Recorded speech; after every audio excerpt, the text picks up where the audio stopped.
chance pour le barbecue de Napoléon. Tabarnak qu'on ferait des petites grillades avec ça. Wow! Comment ça va, Bello? Ça va très bien. Kirby Dach était encore avec ses coéquipiers à l'entraînement ce matin. Ça a soulevé l'ire de quelques-uns. J'ai juste envie de dire, calmez-vous. Ça veut dire quoi, ça soulevé l'ire? Ça n'a pas fait l'affaire de bien du monde. Mais on est à 36 heures du match. Ça n'a pas fait l'affaire du bien du monde parce qu'il était sur la glace? Parce qu'il était avec un chandail de régulier. Ah, OK. Contrairement à Joe Veleno, Brendan Gallagher. OK. Mais si c'était Martin Saint-Louis, tu vas-tu annoncer tes changements de trio puis tes couleurs 36 heures avant le match numéro 3? T'as pas besoin de faire ça dans une pratique de 20 minutes à Brassard. Non, mais ça se peut aussi qu'il va faire aucun changement à sa formation. Ça se peut. Ça se peut. Parce que... qu'il est têtu. Parce qu'il est têtu. Parce qu'il ne croit pas nécessairement à la vocation du changement. Alors que partout dans la Ligue, cause gagnante, cause perdante, les entraîneurs apportent des ajustements et des changements d'un match à l'autre. Oui, je comprends. Mais si jamais il fait aucun changement demain soir, ça se peut aussi qu'il a peut-être pris sa décision comme quoi il pense pas que Brendan Gallagher ou Joe Veleno pourraient apporter grand-chose. En tout cas, on a rendu disponible Alexandre Texier après l'entraînement, puis il a parlé de son excitation de vivre la folie du public de Montréal en série. Je pense que lui, c'est clair qu'il joue de main, là. Texier joue bien à la maison. Ces matchs de 3 points, encore une fois, là, c'est pas des matchs des séries, là, mais il joue bien. Le Canadien a besoin de gars qui peuvent marquer des buts et produire à 5 contre 5. Puis je pense que Texier peut produire plus que certains joueurs des Canadiens. Comme Dach et comme Veleno. Ça ne veut pas dire que je ne veux pas voir Veleno dans l'animage. Qu'est-ce que je veux dire, c'est que si le Canadien vient à la réalisation aussi qu'ils ont besoin de marquer des buts, parce qu'à 5 contre 5, ils n'en marquent pas beaucoup, je ne sortirais pas Texier non plus. Par contre, c'est un des joueurs que dans les prochains matchs pourrait sortir. Lui a besoin de se réveiller, là. Mais à date, on lui a donné un mandat de jouer contre le trio de pointe. Lui, Nowak et Demidov, ils ont joué contre le trio de pointe, Kucherov et Gonzalez. Donc, on comprend si jamais ils n'ont pas produit à 5 contre 5. Mais là, ici, à la maison, je pense pas qu'ils vont jouer contre le trio de pointe. Moi, personnellement, je pense que Suzuki va jouer contre le trio de pointe. Et je pense que le trio de Dano vont jouer contre le trio de Cirelli. Je pense.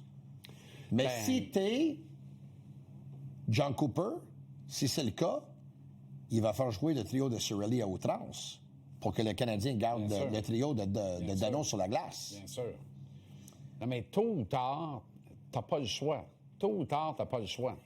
Il faut que tes meilleurs trouvent une façon d'être les meilleurs. Ils ne l'ont pas été depuis le début de la série, à part Lane Hutson, qui est le meilleur défenseur des deux équipes combinées dans ces deux matchs-là à date. Ils ont... Il faut donner au Lightning, ils ont un meilleur deuxième centre que le Canadien en ce moment. Le Canadien n'a pas de... Donc, le Canadien peut essayer de dire, on va aller jouer contre lui, on va jouer contre lui. Tu sais, à un moment donné, tu as besoin les chevals aussi, puis ils ont plusieurs chevals, mais écoute, le Canadien a un avantage sur le Lightning. On parle de la profondeur du Lightning, là. Le Canadien a un avantage sur le Lightning. On va se dire, là, le Lightning, ils n'ont pas Matheson ni Hudson. Exact. Les deux meilleurs défenseurs sont bien meilleurs que les deux défenseurs. Je m'en fous le genre de saison que Radish y a. Radish, il n'arrive pas à achever de Lane Hutson. Non. Ben non. Puis McDonough, en ce stade-ci de sa carrière, il est bon encore. Il a baissé, il est encore très bon. Il est encore très bon, mais il n'est pas Matheson. Je préfère Matheson. Puis à ce moment-là, on regarde le troisième. Je pense que je prends Carrier avant Chernak. Moi, je prends Carrier avant Chernak, puis je prends... Quand Kaden Guhle joue son meilleur hockey, je le prends devant Moser. Mais Moser, il est surprenant, par exemple. Faut le dire, il est surprenant, Moser. Fait la job, Moser. Oui, il fait la job. Pas juste par le gros but. Non, il fait la job. OK. Faire jouer Dach ou non? Au niveau des statistiques avancées, Moser, c'est leur deuxième meilleur défenseur cette année après Radish. Est-ce que Martin est face au plus gros challenge de coach de sa carrière avec le Canadien jusqu'à maintenant? Qui doit remporter cette série? En dehors de diriger les matchs, là. C'est-à-dire prendre des décisions avant un match qui va influer le cours d'une rencontre. Je pense que Martin il a peur de prendre aucune décision. Je te demande pas s'il a peur ou pas. Je te demande si c'est la plus grosse décision qu'il a à prendre dans sa jeune carrière de coach en Ligue nationale. Peut-être que oui, parce que les premières 3 ans, le Canadien était dans une reconstruction. L'an passé, ils ont fait la série sur le dernier match de la saison. On savait qu'ils étaient négligés contre les Capitals de Washington. Donc, tout le monde était bien content, juste le fait que les Canadiens ont participé aux séries. Cette année, les Canadiens rentrent dans les séries contre Tampa Bay, puis sont négligés, mais c'est peut-être un 55-45. Donc, c'est sûr et certain qu'il y a plus de pression sur Martin Saint-Louis maintenant qu'il n'y en a peut-être jamais eu. Tu parlais des match-ups, là. Moi, j'aimerais beaucoup voir Josh Anderson développer un projet avec Brandon Hagel.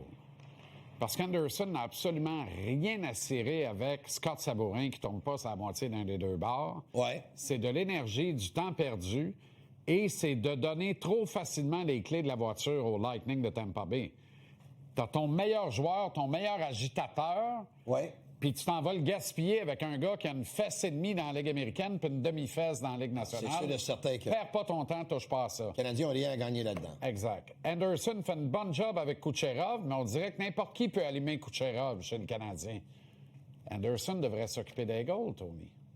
Mais si jamais Anderson pourrait amener Hagel au banc de punition, aussi bon qu'Anderson soit-il pour le Canadien après 2 matchs, on est avantagé. C'est avantagé parce que Hagel a été colossal. Puis Hagel se bat pas souvent, mais il se bat bien. Mais je pense que contre Anderson, il pognerait son homme. Je pense pas qu'Hagel va y aller avec Anderson. Mais on sait jamais. Hagel, tu sais, le complexe de Napoléon, pas le barbecue. Pourquoi il recule irait pas devant personne. Mais pourquoi il irait pas avec Anderson? Je pense qu'il irait parce que, justement, le principe de reculer devant personne, dépendant on est où dans le match. Il s'est battu avec Mathieu Tkachuk, là, au tournoi de Canadiens. Il n'a pas peur d'Anderson. Et il a gagné le combat. Il n'a pas peur d'Anderson. Alors, moi, l'idée là-dedans, là, c'est l'ennemi à abattre, c'est d'abord et avant tout Brandon Hagel. On n'aurait pas dit ça avant le début de la série. Tout le monde regarde Nikita Kucherov. Braden Point n'est pas là pantoute. Il est peut-être à 60 de ses capacités. C'est pas le gars qu'on connaît. Non. Il est blessé. Mais Brandon Hagel, c'est lui qui sonne la charge et qui mène cette série-là à la faveur du Lightning. C'est le pain et le beurre de l'équipe. Pour moi, la cible dans le dos, c'est dans le dos d'Hagel qu'elle doit être placée par tous les joueurs du Canadien, spécifiquement Josh Anderson. Puis ça, c'est un bon point parce que c'est un gars que, comme tu sais, il a essayé de motiver son équipe. On a vu les gestes, on a vu essayer d'amener la foule là-dedans. Si le Canadien pourrait, si un gars comme Anderson pourrait servir en correction à Brandon Hagel, ça pourrait vraiment changer la série, puis ça pourrait faire mal au Lightning. Ceci étant dit, on va voir. Ça joue sur la glace. Dès le moment que le Lightning ont arrêté avec le niaisage et ils ont joué au hockey, ils ont été meilleurs que le Canadien le dernier match. Donc, est-ce qu'ils vont continuer avec le niaisage ou est-ce qu'ils vont jouer au hockey? Julien Brisebois a fait toutes sortes d'acquisitions cette année pour doter cette équipe de papier sablé. Check la mise en échec qu'il a donnée à Goulet. Absolument. C'est commencé avec la mise en échec. Wow. Complètement. Ça, complètement. L'archétype de l'échec avant. Wow. Pour récupérer une rondelle, pour avoir une chance. Il est formidable. Il est fatigant, en fait. Il aurait pu être un membre des Canadiens, lui. À 2 reprises. Wow. À 2 reprises. Oui. À quelqu'un qui dormait ce matin-là à Brossard. Là. En 2018, c'était l'administration, c'était Marc. Et Trevor. Oui. OK. Je parlais des acquisitions de Julien Brisebois. Coup de chapeau pour Jake Gonzalez. Les Pingouins le prendraient-tu, tu penses, actuellement, dans la non-bataille de la Pennsylvanie? Puis tu vas me dire, puis en même temps, j'accuse pas les Pingouins.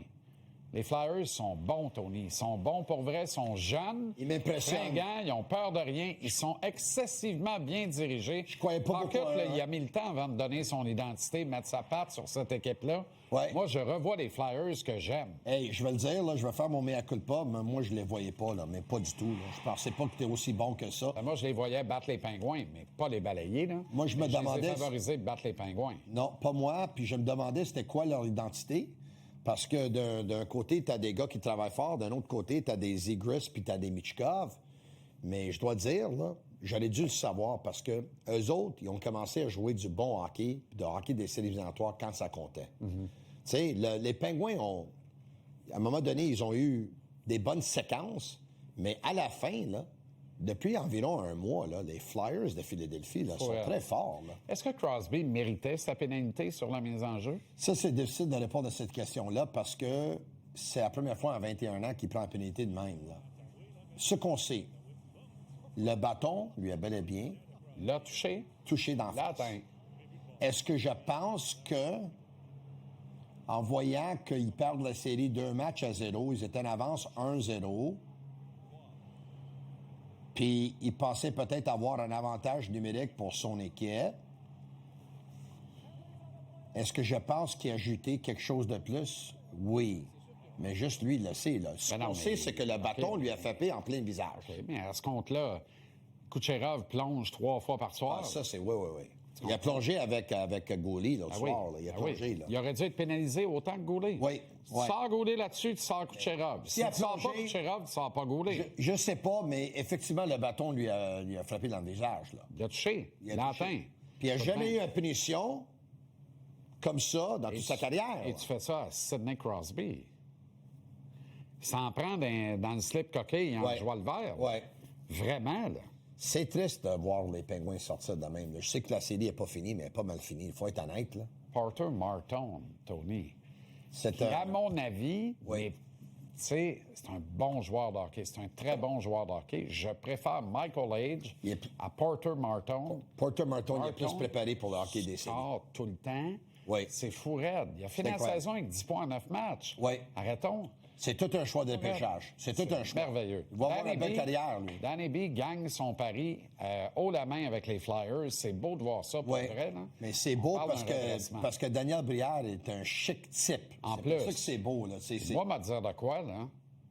T'es-tu prêt à mettre le chalet sur les Hurricanes de Caroline? Non. Non. Non plus. Non. Moi non plus. Moi non plus. Les Flyers me surprennent drôlement. Là. T'es équipé de donner de la misère à bien Drôlement. du monde. Bien du monde. Vladar, dans les buts, là, il couvre beaucoup d'espace aussi. Est-ce qu'on a pris la bonne décision à Calgary? On n'avait pas le choix. Évidemment On non. avait un des candidats au Trophée Calder. Mais maintenant, là, tu fais juste regarder le 16. Tu sais. Ouais. Tu te dis qui chauffe le char. Là? Tu sais, parce que c'est intéressant. Là. Ouais. Parce que Wolf, Vladar, Ah, Wolf, il fait pas 6 pieds. Fowler, Dobesch. Tu comprends ce que je veux dire? Oui, je comprends. Peut-être qu'un moment donné, on va être face à une drôle de décision ici à Montréal. Fowler aussi. est plus grand que Wolf, Il est par plus exemple. grand que Wolf, Ouais. mais Dobesch est plus grand que Vladar aussi. Dobesch, c'est un monstre, c'est un géant. Fait que, ce que je veux dire, c'est qu'il y a une nuance entre les deux.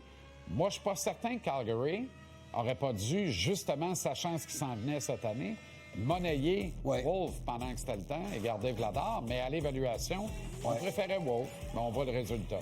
Bravo aux Flyers. Ben oui, big time. 3-0 en avance. Les Oranges sont de retour. Hey, j'ai tellement hâte au match de demain soir. Là. Ça va être fou, hein? Je sens la tension dans l'air. là. C'est Oui, mais débile. c'est dans 25 heures. Tu Ça, je te sais. dois de te détendre, de rester très calme. Oui, je Parce vais que le faire. tomber en apoplexie à 24 heures d'un match, pas bon. En En apoplexie. En apoplexie. Il faut que tu apprennes ce terme-là parce que tu incarnes l'apoplexie au moins 3 fois par jour Apoplexie. sur une tribune ou une autre. Apoplexie. Sur ces images en direct du Fan Jam aux abords du Canadian Tire Center à Ottawa, match numéro 3, Sénateur Hurricanes, les Sens en eau trouble. Comment réagiront-ils ce soir devant leurs partisans? Les réponses à notre antenne tantôt. Manquez rien de l'action, on en parle au retour avec Denis Casavant et Alex Picard.